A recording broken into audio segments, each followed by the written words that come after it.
تحياتي لحضرتك استاذ احمد.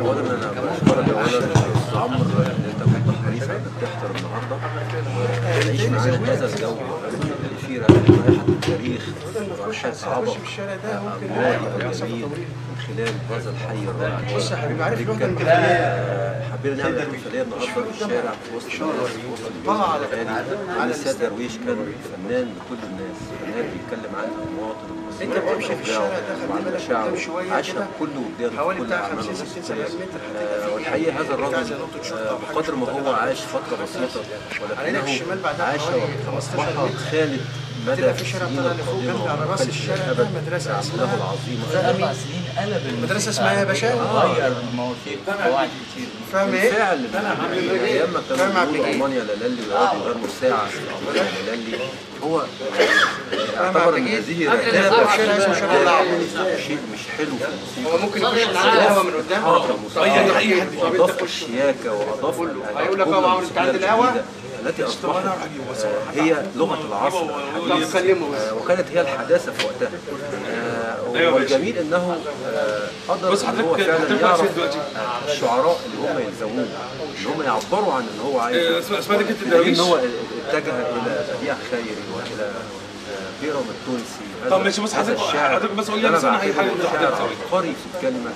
بالفعل هذا الشعر لن يهود الزمن بمثله اللي هو بيرم التونسي الذي بص اي حد عندك قول له عايز حد يطلع هيجي لك مشاعر البسطاء وقلوبهم وكان يعيش اي حاجه خدش من اي مدخل فيه عايز حد كل معاني الحب والوفاء والاخلاص لهذا الوطن. فكانوا وطنيين بمعنى كلمه وطنيين، غنوا للوطن من قلبهم وقدروا ان هم يعبروا ويضيفوا لغه جديده في الموسيقى وفي الشعر. ولذلك احنا النهارده موجودين هنا عشان خاطر نقول ان في حاجه اسمها السيد درويش فنان عظيم وفي شاعر اسمه بيرم التونسي. يعني هسأل حضرتك بقى سؤال بحكم حضرتك شاعر. يعني الملحن اللي يسمع جمل شعريه بتوحي له بجمل الموسيقى، انما اكيد نوع حضرتك بحكم انك بتسمع اكيد سيد درويش اي من الجمل الموسيقيه او حتى حضرتك بجمل شعريه. أنا لما بسمع شغل السيد درويش القديم بالفعل بحس إن إحنا بنهزر. يعني إحنا في الوقت الحالي بنهزر، ده بيستفز جوايا ملكة الإبداع ويخليني إن أنا أكون على مستوى ما قدم في هذا العصر الجميل والرائع. فطبعا أكيد في جمل موسيقية قد تكون قديمة أي نعم ولن تتمشى مع لغة العصر الحالي، ولكنها لما تيجي تسرح فيها كده وتتأمل تعرف ان هذا هو الصدق وهذه هي الفصاحة اللي ممكن تطلع منك كلمة جديدة، اللي ممكن تخليك على مستوى تكون على الأقل ولو مستوى بسيط من هؤلاء الناس اللي هم عبقرة في مجالهم في الفن مثل السيد درويش. تاني ايه اقرب تاني عن درويش يعني زوروني يعني شوف لما تغنى تحس ان الغنوة اتعملت النهارده. وفي برضه شد الحزام في اعمال عظيمه للسيد درويش كتيره جدا. في عبد الودود وفي حاجات كتيره جدا رائعه عملها السيد درويش بجد. يعني انا بسمعها بحس انها اتعملت النهارده. ناس كتير رأيهم ان عبد الوهاب كان تلميذ للسيد درويش، ومن بعد عبد الوهاب كان كل اللي بعد سبق اللي تلا عبد الوهاب كان عبد الوهاب ورمته على الجنة. انما يعني مين حضرتك شايفه كان تلميذ حقيقي والله ياخد من موسيقاه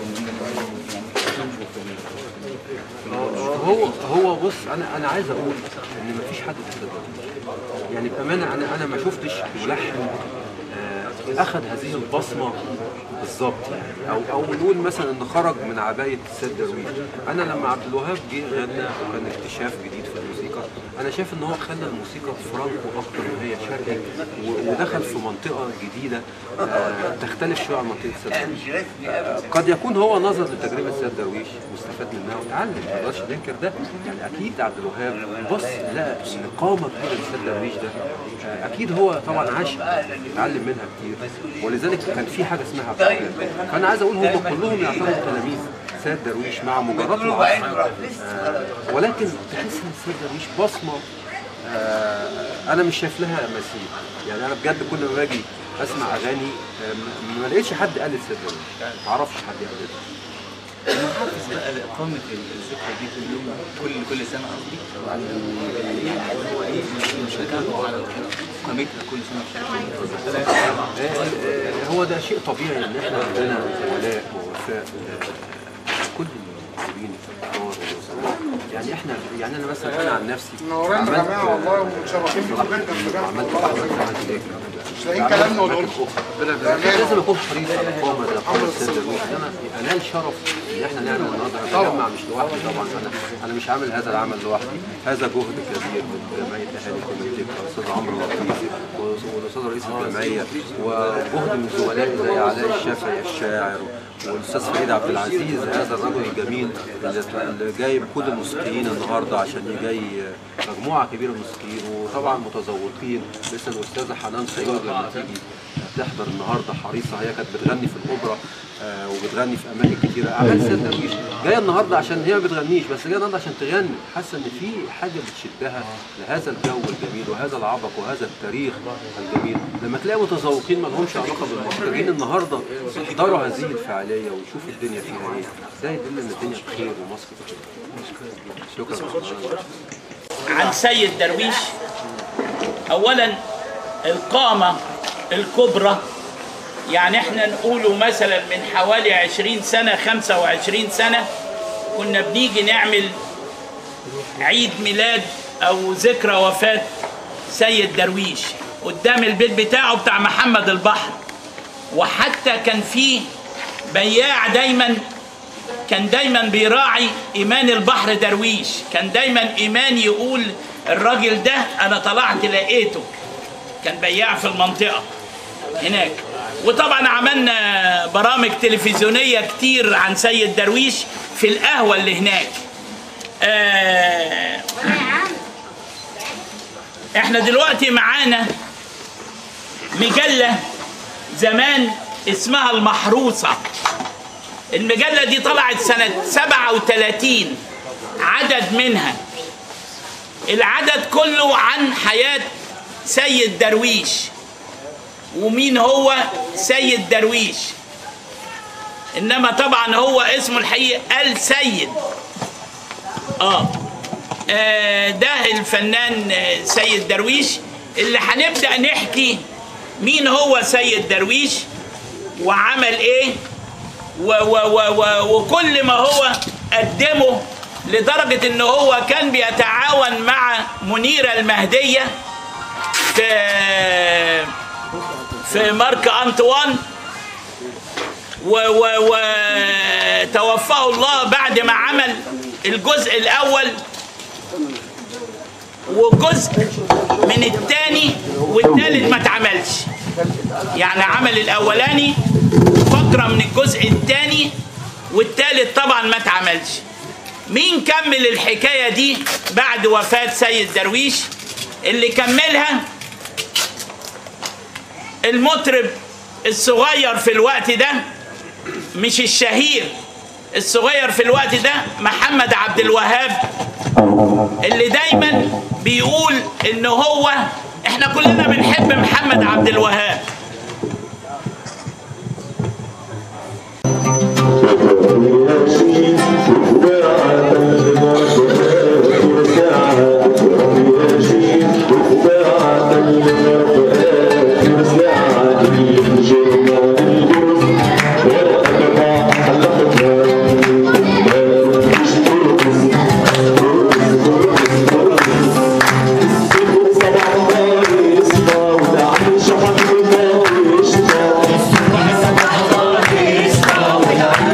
right back.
راحت فين دي بس؟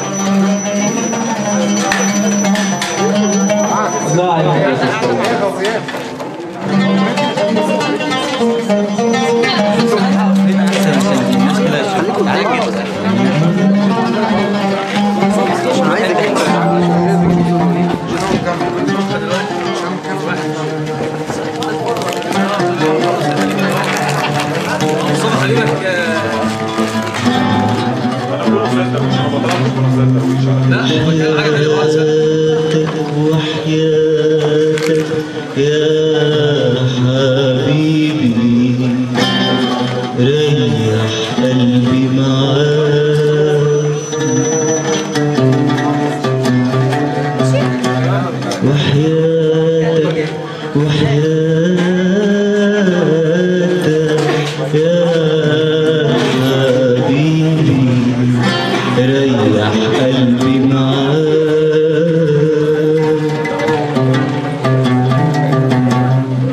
غروب الحب معايا وتعب تعب الشوق وياك وياك وياك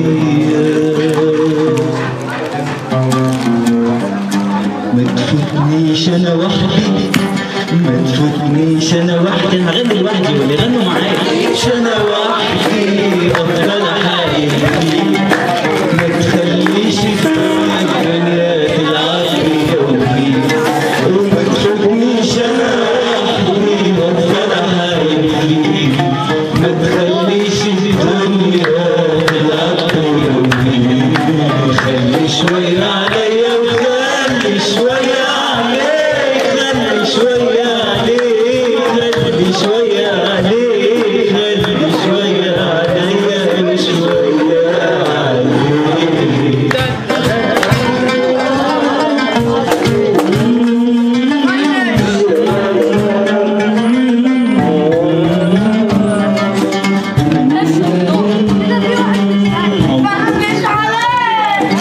عمري هوانا بيجري بيجري شوف روح منه فين ساعة شوق ومحبة وشهر بعد وخصام عمري هوانا بيجري بيجري شوف روح منه كام ساعة شوق ومحبة وشهر بعد وخصام يبقى الحب تايه مش عارف احنا فين زي المركب ما تبقى محتارة بين شطين يبقى الحب تايه مش عارف احنا فين زي المركب ما تبقى محتارة بين شطين ولكن انت يا عيوني انت نبقى حبايب ومش حبايب لحد امتى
عايشة، أنا أحلام كتير جاية وحوش الضلمة لو حايشة. هو ده السيد درويش، هو ده السيد درويش فعلا. الراجل اللي هو يعني عمره انتهى بسرعة وهو عنده 30 سنة، كان يتمنى ان هو يعيش ويدي اكتر، ولكن العطاء البسيط اللي هو عطاه انا شايف ان هو بفترة سنوات وايام طويلة، فهو عاش فينا وعاش لزمنه اللي جاي وسنين لسه هتعيش كمان جاية. اهو ده اللي صار وادي اللي كان ملكش حق تلوم عليا. اهو ده اللي صار وادي اللي كان ملكش حق تلوم عليا.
لو كل يوم هيموت شهيد مننا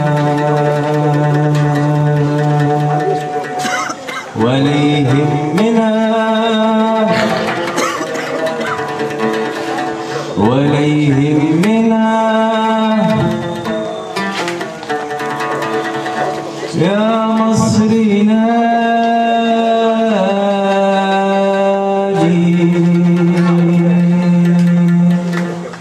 يا مصري نادي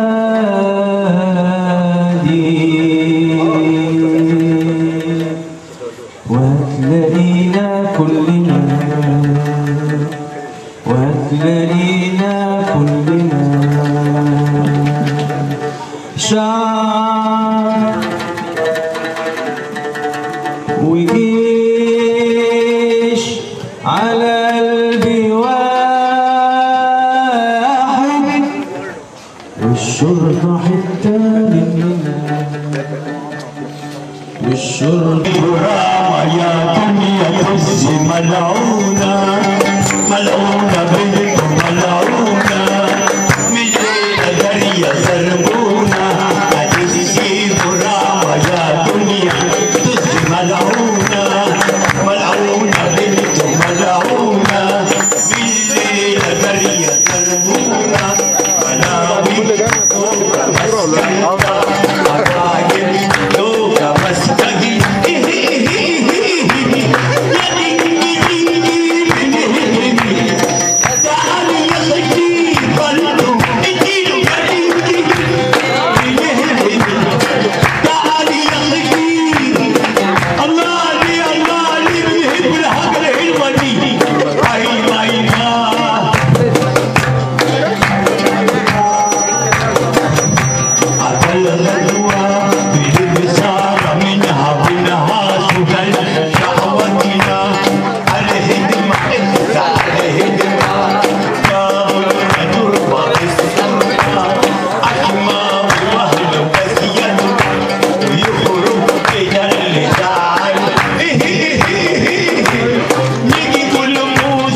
أعيش على أرض الخير وأشوف بلادي فرد الأيادي تبدو الغناوي تطرح خضار لكل عشاق النهار.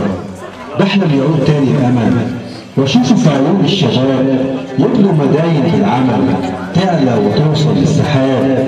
وأشوف بلادي فرد الأيادي تبدو الغناوي تطرح خضار لكل عشاق النهار. بحلم يعود تاني الحمام ينزل ويشرب أرضنا ويعلى غناه ويقول كلام ما يخافش أبدا مننا. وأشوف بلادي فرد الأيادي تبدو الغناوي تطرح خضار لكل عشاق النهار. بحلم ببكرة شمس النهار والبسمة طلة من كل دار. يعشق وطنك وناسك وارسم على كل دار وارفض لحظة سكاتك ينطق صمت الجدار. واطلع بره البيوت وابدأ بحبك يقول غني من أعلى صوت غنوة شمس النهار. ارسم حلمك بإيدك واتبعك في الرتوش حقق للناس أماني بإيدينا ما يتعبوش. غير نظام حياتك وانسى الحلم البليد عبر عن كل ذاتك واحضن بكره الجديد. واطلع بره البيوت واغسل حبك يقول غني بأعلى صوت غنوة شمس النهار. اعشق وطنك وناسك وارسم على كل دار ارفض لحظة سكاتك ينطق صمت الجدار ينطق صمت الجدار.